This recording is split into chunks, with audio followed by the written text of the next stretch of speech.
Good morning all of you. Good morning. आपका हमारे YouTube channel पर स्वागत है।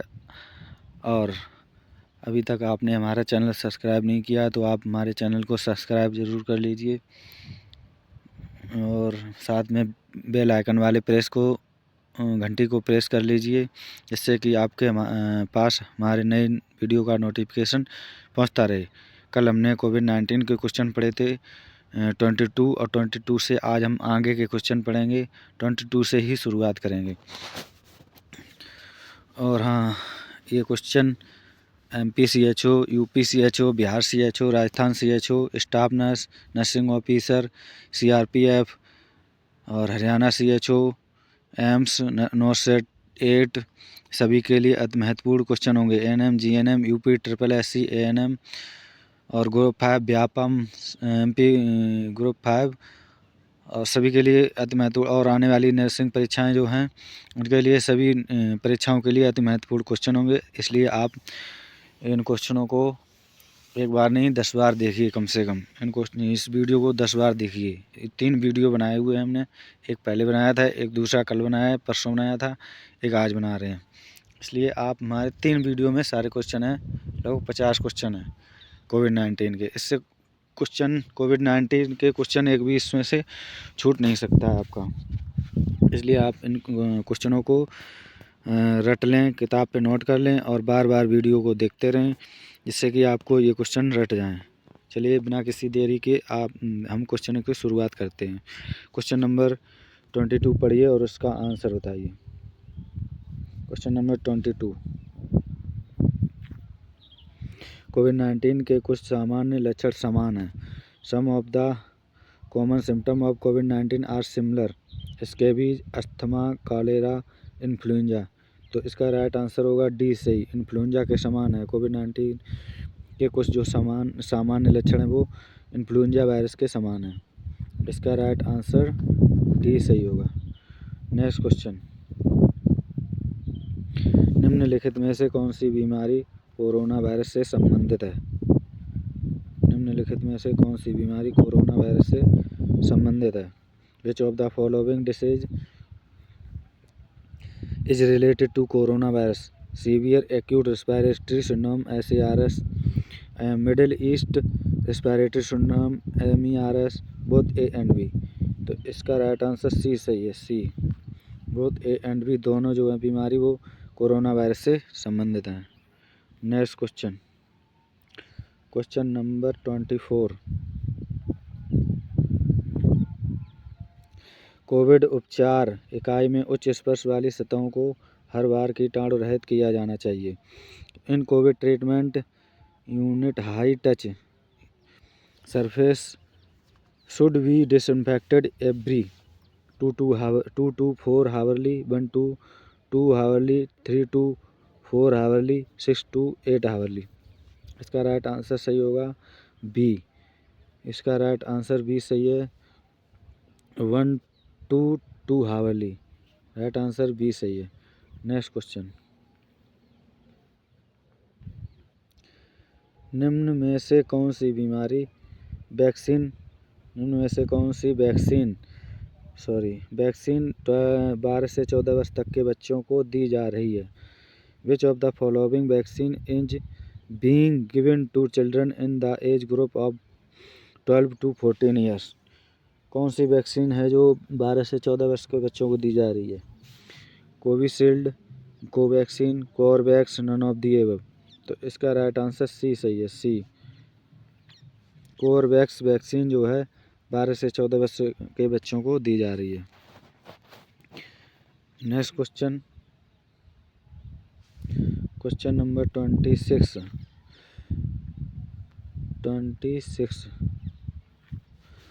कोविशील्ड वैक्सीन की दूसरी खुराक कितने दिनों के बाद दी जाती है? कोविशील्ड वैक्सीन की दूसरी खुराक कितने दिनों के बाद दी जा रही है या दी जाती है?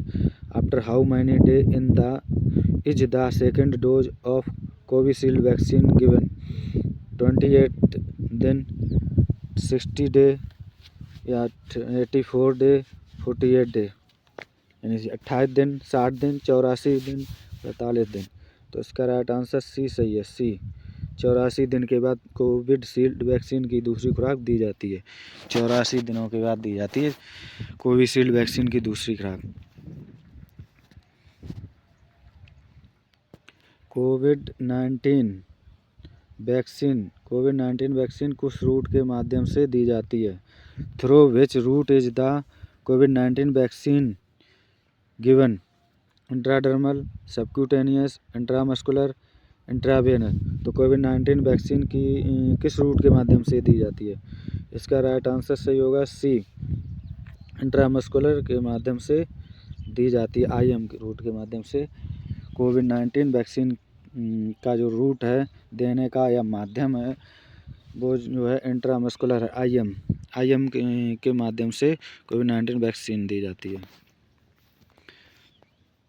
28 क्वेश्चन नंबर 28।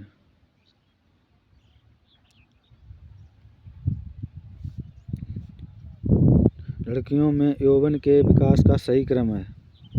लड़कियों में यौवन के विकास का सही क्रम कौन सा है? The correct sequence of development of puberty in girl is thelarche, pubarche, menarche, pubarche, menarche, thelarche, menarche, thelarche, pubarche और थैलार्के, मेनार्के, प्यूबार्के। कौन सा राइट आंसर सही है? तो इसका राइट आंसर सही होगा प्यूबार्के, मेनार्के, थैलार्के, मेनार्के, थैलार्के, प्यूबार्के। इसका राइट आंसर सही होगा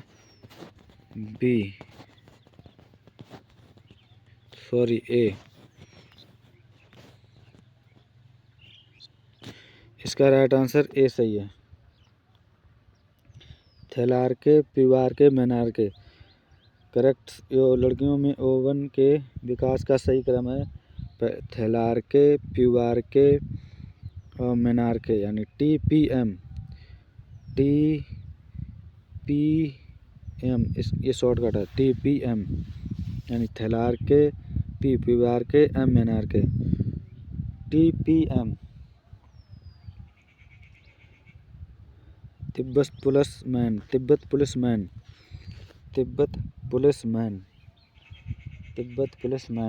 TPM यानी थैलार्के, प्यूबार्के, मेनार्के। इसका राइट आंसर ए सही है। ये शॉर्ट ट्रिक है TPM तिब्बत पुलिसमैन यानी कि तिब्बत पुलिसमैन। तो T मतलब थैलार्के, P मतलब प्यूबार्के, M मतलब मेनार्के। नेक्स्ट क्वेश्चन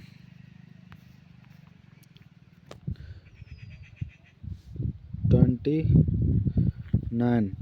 निम्नलिखित में से कौन सा संकेत या लक्षण कोविड-19 संक्रमित रोगियों में सबसे अधिक सूचित किया जाता है?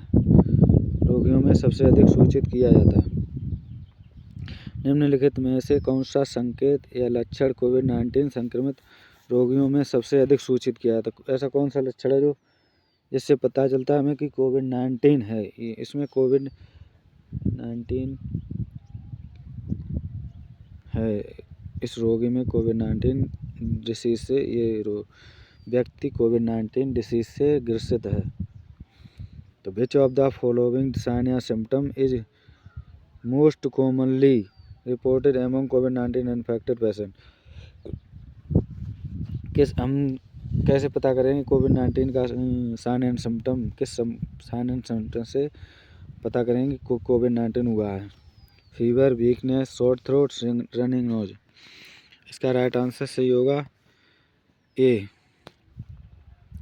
राइट आंसर ए सही है। फीवर से हम पता करेंगे कि ये इस व्यक्ति में कोविड-19 की शिकायत है। कोविड-19 के फीवर के लक्षण से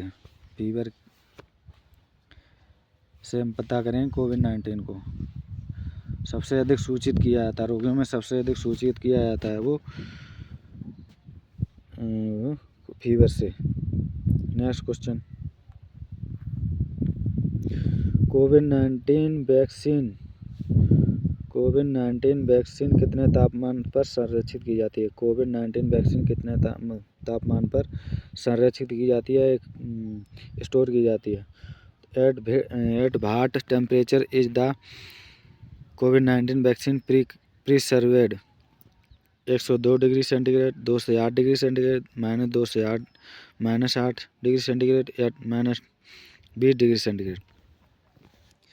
इसका राइट आंसर होगा बी सही। 2 से 8 डिग्री सेंटीग्रेड पर हम संरक्षित करते हैं कोविड-19 वैक्सीन। नेक्स्ट, कोविड-19 वैक्सीन की डोज कितनी दी जाती है? कोविड-19 वैक्सीन की डोज कितनी दी जाती है? How much is the dose of covid vaccine given? 1 ml, 2 ml, 0.05 ml या 0.5 ml। कोविड-19 वैक्सीन की डोज कितनी दी जाती है? तो इसका राइट आंसर सही होगा डी, 0.5 ml। इसका राइट आंसर डी सही है, 0.5 ml। Next question 32। निम्नलिखित में से किस रोगी को कोविड-19 के कारण जटिलताओं के विकास का सबसे कम जोखिम है? निम्नलिखित में से किस रोगी को कोविड-19 के कारण, किसके कारण? कोविड-19 के कारण जटिलताओं के विकास का सबसे कम जोखिम है? Which of the following patient is at lowest risk of developing complication due to COVID-19? Patient aged 60 years, patient with comorbidities, under 5 children, या फिर पेशेंट विद इम्यूनोसप्रेशन। तो इसका राइट आंसर सही होगा सी, अंडर 5 चिल्ड्रन। इसका राइट आंसर सही है सी, under 5 children. निम्नलिखित में से किस रोगी को कोविड-19 के कारण जटिलताओं के विकास का सबसे कम जोखिम है? तो अंडर 5, जो 5 ईयर्स तक के बच्चे हैं, 5 ईयर्स तक के बच्चों को जटिलताओं के विकास का सबसे कम जोखिम है कोविड-19 के कारण। Next question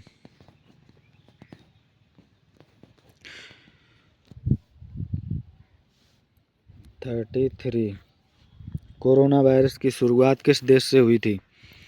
from which country did corona virus originate? America, Pakistan, Bharat, चीन। तो इसका राइट आंसर सही है डी, चीन से हुई थी, चीन से। कोरोना वायरस की शुरुआत किस देश से हुई थी? तो चीन से। राइट आंसर डी सही है, चीन के वुहान शहर से हुई थी। चीन के वुहान शहर से हुई थी, वुहान शहर से हुई थी कोरोना वायरस की शुरुआत। गर्भनाल के लिए इस्तेमाल किया जाने वाला दूसरा शब्द क्या है? गर्भनाल के लिए इस्तेमाल किया जाने वाला दूसरे शब्द का क्या नाम है? Is the another term used for the umbilical cord? Chorion, amnion, omphalon, funis. तो इसका राइट आंसर सही होगा डी। इसका राइट आंसर सही है डी, फ्यूनिस नाम से जाना जाता है दूसरा शब्द। गर्भनाल के लिए इस्तेमाल किया जाने वाला दूसरा शब्द जो है फ्यूनिस। दूसरा शब्द कौन सा है? फ्यूनिस। राइट आंसर डी सही है। नेक्स्ट 35। मासिक धर्म की शुरुआत के लिए कौन सी ग्रंथि जिम्मेदार है? मासिक धर्म की जब शुरुआत होती है उस समय कौन सी ग्रंथि जिम्मेदार है? कौन सी ग्रंथि सबसे जिम्मेदार है? विच gland is responsible for initiating the mineral cycle? Ovaries, hypothalamus, anterior pituitary gland, posterior pituitary gland. कौन सी ग्लैंड जो है मासिक धर्म की शुरुआत करने के लिए सबसे जिम्मेदार है? तो इसका राइट आंसर होगा बी सही, हाइपोथैलेमस। राइट आंसर बी सही है। और टेम्परेचर रेगुलेशन करने के लिए भी इसका उपयोग किया जाता है, हाइपोथैलेमस। टेम्परेचर रेगुलेट करने के लिए हाइपोथैलेमस यूज होती है ग्रंथि। टेम्परेचर को रेगुलेट भी करती है हाइपोथैलेमस ग्लैंड। नेक्स्ट क्वेश्चन, जन्म के समय हेपेटाइटिस बी वैक्सीन देने का रूट क्या है? जन्म के समय हेपेटाइटिस बी वैक्सीन देने का रूट क्या है? What is the route of giving hepatitis B vaccine at birth? Intradermal, subcutaneous, oral, intramuscular. तो इसका राइट आंसर होगा डी सही, इंट्रामस्कुलर। जन्म के समय जो हेपेटाइटिस बी की वैक्सीन दी जाती है वो इंट्रामस्कुलर रूट से दी जाती है जन्म के समय। Hepatitis B birth dose, hepatitis B birth dose period at does period at birth as early as possible within 24 hour. यानी कि जन्म के 24 घंटे के अंदर हेपेटाइटिस बी का वैक्सीन लग जाना चाहिए, इसमें ये बताया गया। Next question 37। दो जीवित टीकों के बीच में कम से कम कितना अंतर होना चाहिए? जब दो जीवित टीके लगाए जाते हैं तो उनके बीच का जो टाइम है कम से कम कितना अंतर होना चाहिए? What is the minimum age या minimum gap between two live vaccine? 2 weeks, 4 weeks, 8 weeks, 12 week. इसका राइट आंसर सही होगा B, 4 week. Right answer B सही है, 4 वीक।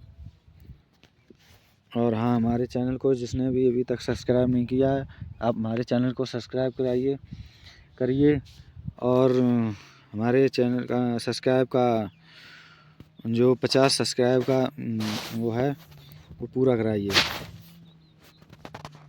जो शर्त है 50 सब्सक्राइब की लाइव पढ़ाने के लिए वो पूरा कराइए। 50 सब्सक्राइब कीजिए जिससे कि हम आपको लाइव क्लास पढ़ा सकें।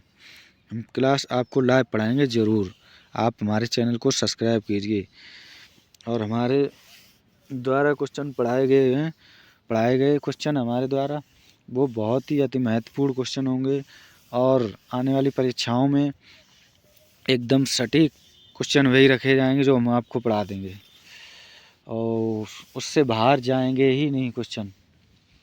85% मैं आपको बता रहा हूँ, 85 क्वेश्चन आएंगे हमारे द्वारा पढ़ाए हुए। और रिवीजन करते रहिए सुबह के टाइम, 2 घंटे निकालिए सुबह के टाइम डेली पढ़ने वाले बच्चे। नर्सिंग जो खासकर नर्सिंग कंपटीशन वाले बच्चे हैं वो सुबह का टाइम ज़रूर निकालिए 5 से 7 या 4 से 6 रिवीजन करने के लिए। Next question, blue baby syndrome रोग किस में निम्न में से किसके अधिकता के कारण होता है? ब्लू बेबी सिंड्रोम रोग निम्न में से किसके अधिकता के कारण होता है? ब्लू बेबी सिंड्रोम जो होता है वो निम्न में से किसकी अधिकता के कारण होता है? जब मतलब कौन सा एलिमेंट है जो ज़्यादा हो जाए तो ब्लू बेबी सिंड्रोम हो जाता है। ब्लू बेबी सिंड्रोम के due to an excess of which of the following? पारा, नाइट्रेट, कैडमियम, आयरन। इसका राइट आंसर होगा बी, नाइट्रेट।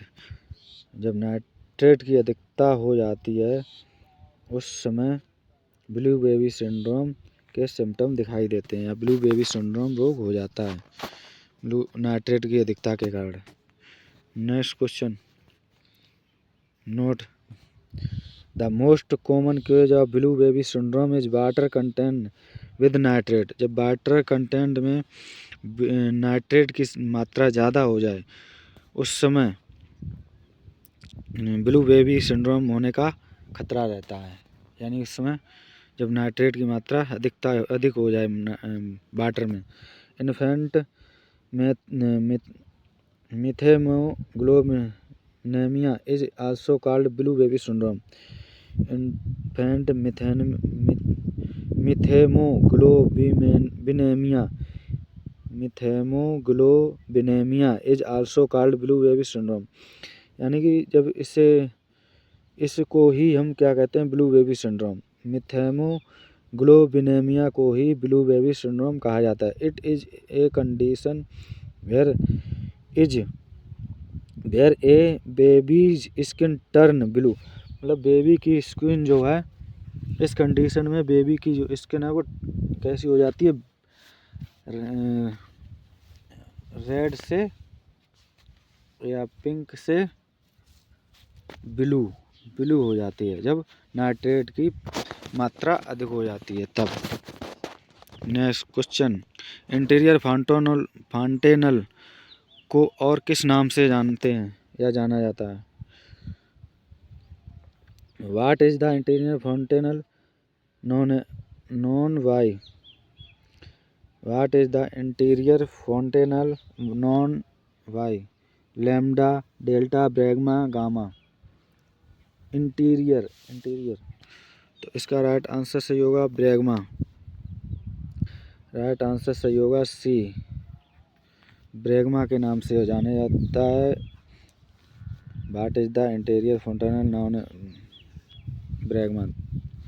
राइट आंसर भी सी सही है। पोस्टीरियर फॉन्टेनल को किस नाम से जानते हैं? तो posterior fontanelle is also known as lambda. Posterior fontanelle को लैम्डा कहा जाता है और इंटीरियर फॉन्टेनल को ब्रैग्मा कहा जाता है। पोस्टीरियर फॉन्टेनल को लैम्डा कहा जाता है और इंटीरियर को ब्रैग्मा। नेक्स्ट, पोस्टीरियर फॉन्टेनल कितने महीने में बंद हो जाता है? पोस्टीरियर फॉन्टेनल कितने महीने में बंद हो जाता है? In how many month does the interior fontanelle close? तो 1.5 महीने में, 2 से 3 महीने में, 4 से 5 महीने में, 5 से 7 महीने में। इसका राइट आंसर ए सही होगा, 1.5 महीने में। राइट आंसर ए, 1.5 महीने में बंद हो जाता है। राइट आंसर ए सही है। या 6 to 8 वीक में, या 1.5 महीने में, या 6 to 8 वीक में इसे। नेक्स्ट, पोस्ट इंटीरियर फॉन्टेनल कितने महीने में बंद हो जाता है? इंटीरियर फॉन्टेनल कितने महीने में बंद हो जाता है? पोस्टीरियर 1.5 महीने में, इंटीरियर 2 से 3, 1.5 महीने में, 2 से 3 महीने में, 4 से 5 महीने में, 12 से 18 महीने में। तो इसका राइट आंसर सही होगा 12 से 18 महीने में। इंटीरियर फॉन्टेनल कितने महीने में बंद हो जाता है? तो इंटीरियर फॉन्टेनल बंद हो जाता है 12 से 18 महीने में बंद हो जाता है। इंटीरियर फॉन्टेनल जो है 12 से 18 महीने में बंद होता है। इसका राइट आंसर डी सही है। नेक्स्ट क्वेश्चन, पोक्सो एक्ट कब बना था? पोक्सो एक्ट कब बना था? POCSO act when was the POCSO act कब बना था? When was the POCSO act enacted? 2001, 5, 7, 12। तो इसका राइट आंसर होगा सही डी। राइट आंसर डी सही है। राइट आंसर डी सही है। राइट आंसर डी सही है, डी। Right answer D. 2012 में पोक्सो एक्ट बना था, 2012 में। राइट आंसर डी सही है। निम्न में से स्वाइन फ्लू के लिए ड्रग ऑफ चॉइस क्या है? निम्न में से स्वाइन के फ्लू के लिए ड्रग ऑफ चॉइस ओसेल्टामाविर, फ्लूओजेक्टिन, डोपामाइन या लिथियम। तो इसका राइट आंसर सही होगा ओसेल्टामाविर। स्वाइन फ्लू के लिए ड्रग ऑफ चॉइस, इसका राइट आंसर ए सही है, ओसेल्टामेविर। इसका राइट आंसर ए सही है, ओसेल्टामेविर। ये जो है ड्रग ऑफ चॉइस किसकी है? स्वाइन फ्लू की। नेक्स्ट क्वेश्चन, बच्चों में औषधि की मात्रा निर्धारित करने हेतु कौन सा सिद्धांत प्रयोग किया जाता है या उपयुक्त किया जाता है? बच्चों में औषधि की मात्रा निर्धारित करने हेतु कौन सा सिद्धांत उपयुक्त होता है? Which principle is suitable for determining the amount of medicine in children? Clark rule, Young rule, Fried rule, all of the above. इसका राइट आंसर सही होगा D, all of the above. यानी कि क्लार्क, यंग, फ्राइड तीनों rule use किए जाते हैं बच्चों में औषधि की मात्रा को निर्धारित करने के लिए।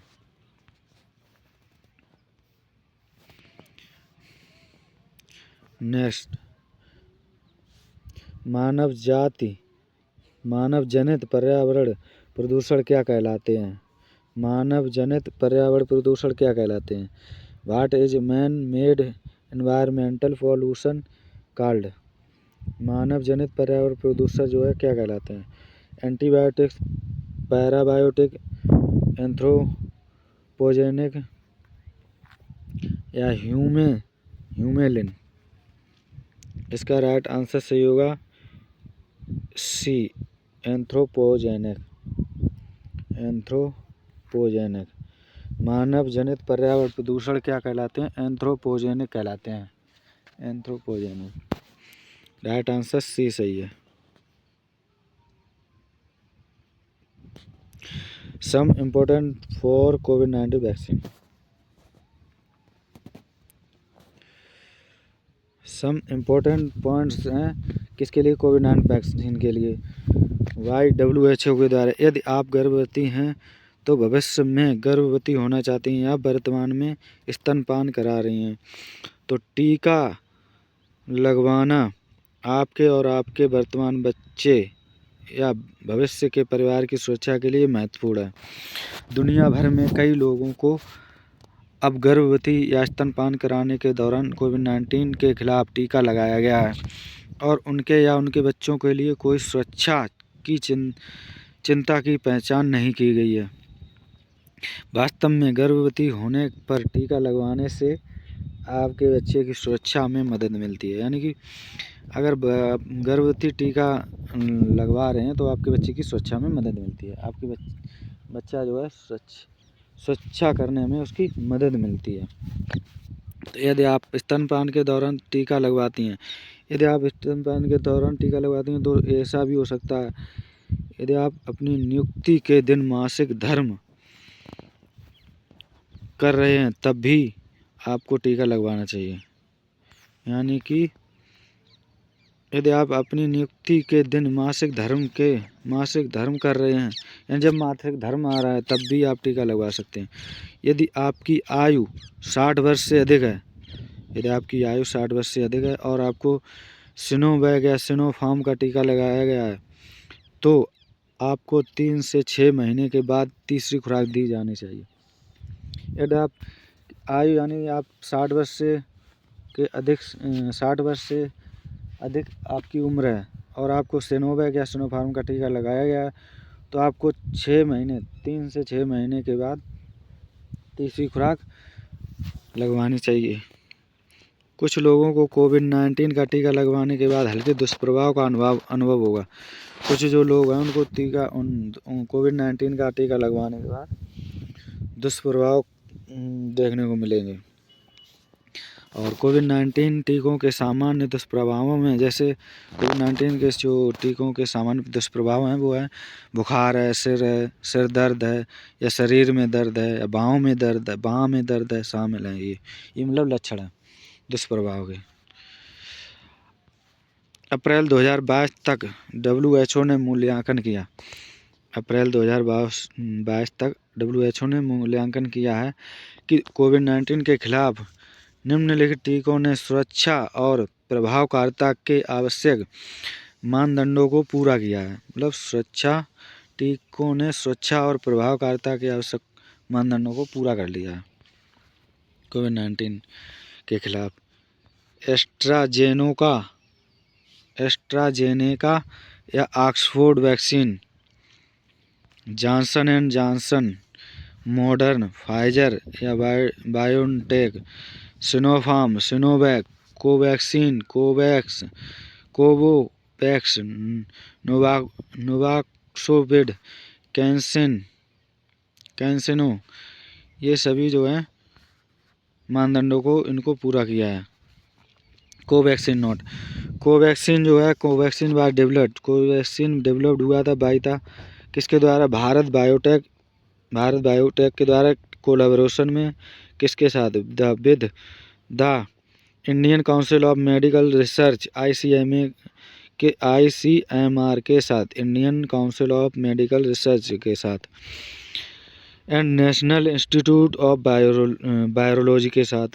ICMR और NIV के साथ कोलैबोरेशन में भारत बायोटेक के द्वारा डेवलप हुआ था कोवैक्सीन।